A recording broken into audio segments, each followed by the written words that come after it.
বিজেপিৰ যুৱ মৰ্চাৰ পৰা পদত্যাগ ৰাজ্যিক উপসভাপতি সঞ্জয় ৰায়ৰ পদত্যাগ অভয়পুৰী সমষ্টিৰ প্ৰাৰ্থিত্বৰ দাবীদাৰ আছিল সঞ্জয় ৰায় নিৰ্দলীয়ভাৱে প্ৰতিদ্বন্দ্বিতা কৰিব সঞ্জয় ৰায়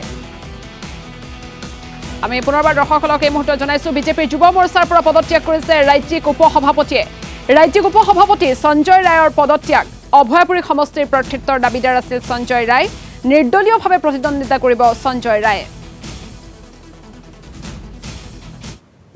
হয় আজি এই সিদ্ধান্ত ল'ব লগা হোৱাৰ কাৰণে মই সিদ্ধান্ত ল'ব পৰা নাছিলোঁ বহুত ভাবিলোঁ চিন্তিলোঁ আৰু আমাৰ যি অভয়পুৰীবাসী ৰাইজ এই অভয়পুৰীবাসী ৰাইজৰ মোৰ প্ৰতি যি মৰম আৰু আশীৰ্বাদ আৰু অভয়পুৰীবাসী ৰাইজ আৰু আমাৰ যিটো দলৰ তৃণমূল কৰ্মীসকলে মোক আহ্বান জনাইছে যে সঞ্জয় তুমি যিহেতু ইমান দিন সামাজিকভাৱে লাগি আছা তো এইবাৰ তুমি যদি নিৰ্দলীয় খেলাৰ কাৰণে ৰাইজে আহ্বান জনাইছে আৰু ৰাইজৰ আহ্বানৰ প্ৰতি সঁহাৰি জনাই মই আজি এই পদক্ষেপ ল'ব লগা হ'ল মই ভাৰতীয় জনতা যুৱ মৰ্চা অসম প্ৰদেশৰ ৰাজ্যিক উপসভাপতি পদত আছিলোঁ আৰু এই দলত 12 বছৰ ধৰি কাম কৰি আছিলোঁ অতিকৈ দুখৰ কথা যে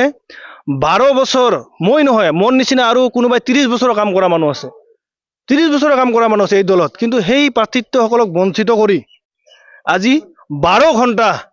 আগত যোগদান কৰি 12 ঘণ্টা পিছত প্ৰাৰ্থিত্ব প্ৰদান কৰিলে তাৰ কাৰণে আমাৰ যিখিনি দলীয় কৰ্মীসকল বহুত দুখ পাইছে অন্তৰত অভয়পুৰী সমষ্টিবাসী ৰাইজে দুখ পাইছে মানে এই উচিত আৰু অনুচিত বোলা বস্তু আছে ঠিক আৰু সঠিক এই যে উচিত অনুচিত এইটো উচিত হোৱা নাই যেটো তেওঁলোকে সিদ্ধান্ত লৈছে আমাৰ ৰাজ্যিক নেতৃত্বই এই সিদ্ধান্তৰ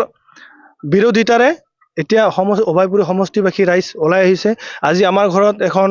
বৈঠক হৈছিল যে আমি কি সিদ্ধান্ত ল'ম এই বৈঠকত হাজাৰ মানুহ আহিছিল আৰু এই মানুহসকলে এটা সিদ্ধান্ত ল'লে যে এইবাৰ অভয়পুৰী সমষ্টিবাসী ৰাইজে দেখুৱাই দিব যে অসমত কেতিয়াও নোহোৱা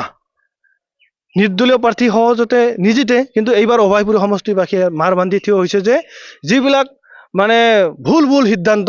এই ভুল সিদ্ধান্তৰ কাৰণে উচিত প্ৰত্যুত্তৰ দিবলৈ সাজু হৈছে আৰু বিপুল ভোটত জয় হৈ এইবাৰ অভয়পুৰীত এক ৰেকৰ্ড